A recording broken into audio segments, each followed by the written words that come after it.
Olá, boa tarde a todos. Hoje eu estou com o Nick Brana. Ele trabalhou na campanha do Bernie Sanders nas prévias democratas de 2016. Em 2017, ele fundou o People's Party, um partido de esquerda que tem como objetivo colocar pautas progressistas no centro do debate político americano. Nick é um dos organizadores da Marcha Contra a Máquina de Guerra, que aconteceu no último domingo em Washington. Hi, Nick. Thank you very much for being here with us today. Hi, Pedro. Thanks so much for having me. Well, first of all, I would like to ask you about the Rage Against the War Machine, a march that you helped organizing. What was its goal? How was it organized? And did it meet your expectations? It was incredible. It was the largest anti-war rally that has happened in the United States in opposition to this war in Ukraine and the billions of dollars that the US government is spending to fund it, while people here in this country go without food and healthcare and housing. That was the protest. And we had thousands of people who came together. It wasn't just the left or the right or one particular organization. Rather, it was many organizations. It was a collaboration between the People's Party, which I'm the chair of, and the Libertarian Party. And we brought out people from across the entire political spectrum, from left to right in the United States. Thousands of people rallied on the steps of the Lincoln Memorial, an iconic location in the US, and then marched to the White House in a massive march that stretched several blocks and held another rally at the White House at Biden's doorstep, telling him that we've had enough as the American people. We've had enough of our resources, our billions of dollars being fed into the military-industrial complex and going towards killing tens of thousands of people in Ukraine. We've had enough of you risking nuclear war and playing nuclear chicken and brinksmanship with another nuclear superpower, Russia. We've had enough of you expanding NATO. We've had enough of you taking away our civil liberties here in the United States. We've had enough of you feeding the war machine over the priorities that we have as the American people and disregarding our voices, and instead continuing to send money to the military industrial contractors, Boeing, Raytheon, Lockheed Martin, that really run the deep state in the United States and control our government. We are tired of being run by a military industrial complex in the United States, and we are going to bring our democratically elected government back. And Nick, as you said, it was a very diverse crowd in there. In one hand, many conservative Republicans, and in the other, people carrying Soviet flags. What do you think that unite all these people? How did you manage to unite all these people? This so diverse range of ideological principles. An opposition to war. One thing that we all hold in common as a common value is that we value life and we oppose war. And we believe that in the 21st century, when countries are armed with weapons that are capable of wiping out all of humanity, of starting a nuclear winter that would kill billions of people and destroy civilization worldwide, that war is no longer something we can afford as a species, as a civilization, as a country. And so that's why it's that banner that brought together people from across the political spectrum to say, we need to abolish war. We need to abolish this military-industrial complex that in the United States, ever since the Second World War, when this country became the world's global hegemon, the dominant global military and economic superpower, imposing its financial will, its military will across the country, waging war in countries ranging from Iraq to Afghanistan to Yugoslavia to Libya to Syria to Ukraine now, that we're done with that. It doesn't serve the people of the United States. It doesn't serve the people of the world. And you're risking annihilating everyone. We can't afford the kinds of wars that we've fought in the past, World War I and World War II, when we have weapons that are capable of killing everyone. And that's the message that brought together people who were told by the US media should hate each other and distrust each other, people from the left and the right. And like you said, socialists, communists, libertarians, leftists, all across the political spectrum, people in the center, and brought everybody together in common purpose, in brotherhood and sisterhood to oppose this war that is happening right now in Ukraine. And Nick, talking about a specific topic here, a story by the Pulitzer Prize winner Seymour Hersh recently revealed that the US Navy may have been behind the bombing of the Nord Stream pipeline. Have you read this article, and what is your opinion on that? I have. Seymour Hersh is one of the most celebrated journalists in the world. He exposed the My Lai massacre, and his reputation is impeccable. He's a Pulitzer Prize winning journalist. Now, what he reported is something that I think that many of us around the world, including in the United States and in Europe, already knew. And that is that Russia did not blow up their own pipeline. Russia has the off switch to the pipeline. They didn't need to blow it up. Also, the pipeline was their leverage. It was their way of providing Western Europe with natural gas and energy. It was their way of making billions of dollars of profit off that energy. It was a source of leverage and a source of common bond and relationship between them and Western Europe. They had no incentive to destroy the pipeline. Of course, we found out not too long ago also that the British Prime Minister at the time sent a message to the United States saying it's done immediately after the pipeline had been destroyed. And from Seymour Hersh's article, Seymour Hersh, I think, spelled out what we all knew to be true and detailed exactly how it happened. He detailed how the plans to destroy the pipeline began even before the Russia invaded eastern Ukraine. So longer than a year ago, the United States was planning that. And of course, Biden told everybody on television that the United States was capable and would destroy the Nord Stream pipeline several months before that happened. So yes, the U.S. did destroy the Nord Stream pipeline in one of the greatest acts of international terrorism of the past several decades. The destruction that has wrought is that millions of people in Europe are now paying sky-high energy prices. They're having to decide whether to pay for heat during the winter or food. And of course, you have the fact that Europe is now being deindustrialized very much in the way that the United States was deindustrialized. And so there is a push for congressional investigations now in the United States over the fact that the U.S. was behind the Nord Stream bombing, because Congress did not authorize the destruction of the Nord Stream pipeline, and nor was it even read into the destruction of the Nord Stream pipeline. And so there's a number of different members of Congress who are now pushing for that investigation. This war here in the United States, we hear a lot that this is 100% fault of the Russian government. Vladimir Putin, Biden said, can end this war whenever he wants because this is his war.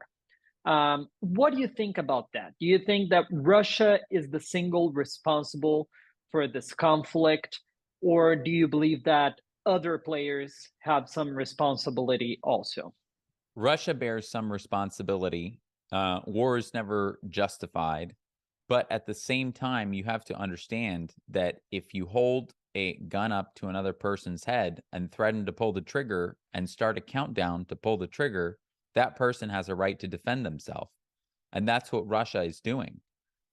30 years ago, at the end of the Cold War, the United States and Russia reached an agreement whereby Germany would be reunified in exchange for NATO, quote, not expanding 1 inch to the east towards Russia. Every U.S. president has violated that promise and has almost doubled the size of NATO, bringing in 14 additional countries in Europe and surrounding Russia from the West. Now, in addition to that, there's been the fact that the United States threatened to bring Ukraine into NATO. Ukraine is historically the pathway through which Russia has been invaded by the West several times over the past 100 years, including during World War II by the Nazis. The U.S. also staged a coup in Ukraine against a democratically elected government of Viktor Yanukovych for the crime of leaning more towards Russia politically and not wanting to enter NATO, not wanting to enter the EU. And the United States then spent the next 9 years arming Ukraine and preparing it for a war with Russia, which is something that we now know because former German Chancellor Angela Merkel has admitted that the Minsk Agreement, which was supposed to broker a peace between Western and Eastern Ukraine, Western Ukraine, Kiev, spent 8 years bombing the Donbass and killing 14,000 ethnic Russians in the east of their country, that in fact, Ukraine and the West, Germany, the United States, never meant to abide by that peace agreement. Instead, the peace agreement was just a cover and an excuse to arm Ukraine for an eventual war that the US and NATO had planned for years against Russia. And the ultimate objective has actually been declared, even in Senate hearings here in the United States, and that is that the US is seeking to balkanize, to break apart Russia as a country into multiple smaller countries that are at odds with each other, and also to depose Vladimir Putin as a leader. And so you have one nuclear superpower saying that it wants to break up another nuclear superpower and that it wants to throw out its leader. And that is truly insane.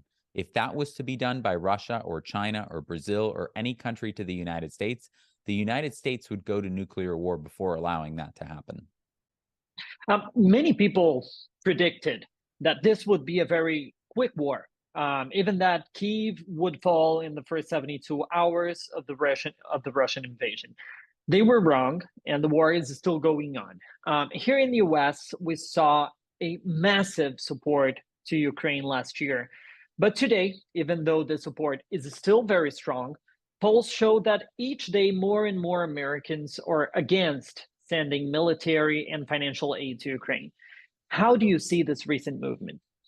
It's a reaction to the fact that people are increasingly offended and insulted by the fact that in a country where more than 500,000 people live on the streets, where homelessness is exploding, where tens of millions of people don't have adequate healthcare coverage, where 80% of people are living paycheck to paycheck in the United States, where half of the country can't afford a $500 emergency, they have no lifeline in terms of savings, to see Congress, their own representatives that are supposed to be speaking for and taking care of Americans, providing billions of dollars in shipments, one after the other, after the other, after the other.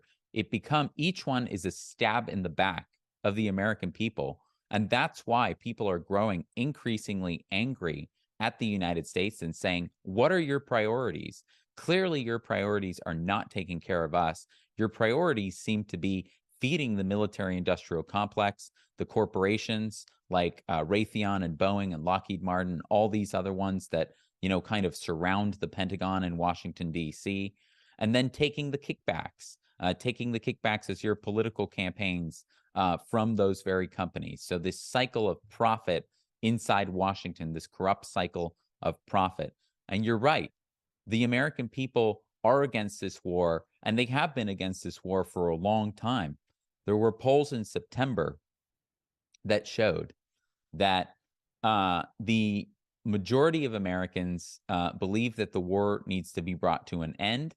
They believe that the United States should play a role in negotiating an end to the war. And they even believe that the United States should make concessions and negotiate in good faith with Russia to achieve an end to the war, not just kind of unilaterally imposing its will and disregarding Russia's security concerns. So that's the perspective of the American people. Prosecuting the war and continuing it really has nothing to do with what Americans want. So now I would like to talk a little bit about Brazil, what Brazil is doing related to this war. Brazil has spoken out against the Russian invasion, although it still keeps somehow a neutral position. This is maybe one of the only points that both Lula and Bolsonaro agrees. Brazil should not get involved in this conflict, which is kind of a tradition in Brazilian diplomacy. Recently, Lula has been asked many times by Germany, Japan, the United States to donate ammunition to Ukrainian army.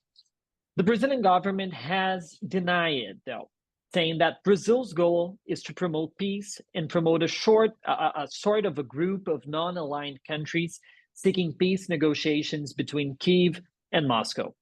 What do you think about this position? Do you think it's right? Do you believe that it could help somehow? The push for peace is absolutely correct and is absolutely necessary. And we applaud Lula for and the new government in Brazil for refusing to continue to arm this conflict, especially on the side of the United States and NATO. Those arms are the only thing that are allowing the war to continue. Without those weapons, and the providing those weapons is the reason that tens of thousands of people in Ukraine have been killed. As our senator in the United States, Lindsey Graham, said, they will fight to the last Ukrainian. That's U.S. policy. U.S. policy is to pour as many different weapons, and now escalating beyond weapons into tanks, potentially jets. Potentially, there's even talk of sending troops into Ukraine, which is, of course, insane and suicidal to have a direct conflict between U.S. and NATO troops and Ukrainian and Russian forces. And so that is a position that we think that countries around the world should take. There was similarly a peace proposal introduced by China. There's another offer by the Vatican to negotiate an end to this war. And so there's, by the Pope, there's an increasing recognition that this war, which is escalating continuously and at an incredibly alarming pace, is going to end in one of two ways. It's going to end either in a negotiated settlement, as other wars have, or it's going to become a nuclear war. And this war is already it's already a world war. It is a world war already. You have all of the NATO countries fighting Russia, which is supplied and supported by China, Iran, Saudi Arabia, and other countries. And so it's vital that we bring this to an end before it escalates beyond the point of no return, because there is no such thing as winning a nuclear war. Nick, now that we enter, this is the last question. Now that we enter the second year of war, what do you hope to see 1 year from now? And what do you predict that is the more, possible scenario that we're going to see 1 year from now? I think it's imperative that we end this war as soon as possible, because we're crossing red lines that were laid out by the U.S. administration, NATO, in the past, when this war kind of escalated a year ago, when Russia invaded from the west of Ukraine, or from the east of Ukraine. You had the U.S. immediately started sending, billions of dollars in weapons, which is what has allowed the war to continue. But the Biden administration said, we're not going to send tanks or jets, because if we did that, that would mean this was becoming a world war. And he said that would essentially mean we're spiraling into nuclear Armageddon. Well, just a few months later, of course, they disregarded that, and they began sending tanks, and not just the U.S., but other European countries. And so that's why there's no telling how much time we have left. There was a very close scare when a Ukrainian missile hit Poland, and it was immediately blamed on Russia. This was a few months ago, I believe in November. And at that point, it was thought that Russia had attacked and killed 2 people in Poland, in a NATO country, and that could immediately spark an escalation and a direct confrontation between NATO, triggering Article 5 of NATO's collective defense, and Russia. And something like that, a confrontation like that, can escalate instantly into a nuclear exchange, almost immediately. And so that's what happens when you walk right up to the edge of annihilation, right up to the edge of the abyss. You have no room for miscalculation, no room for miscommunication, no room for miscalculation. And anything that goes wrong, any misinterpretation, any false radar reading, any kind of rogue provocation or rogue element within either of the two kind of sides could send us hurling over the edge. And people inside the Zelensky administration have even cheered, including Zelensky in Ukraine, have cheered and said that NATO needs to launch a preemptive nuclear strike against Russia, as crazy as that is. So what we see for the next year is that there needs to be an immediate coming together of all of the different countries and forces around the world, especially the non-aligned countries, that need to demand that the US and NATO halt its attempt to arm Ukraine, halt the weapons flow into Ukraine, and broker a peace deal.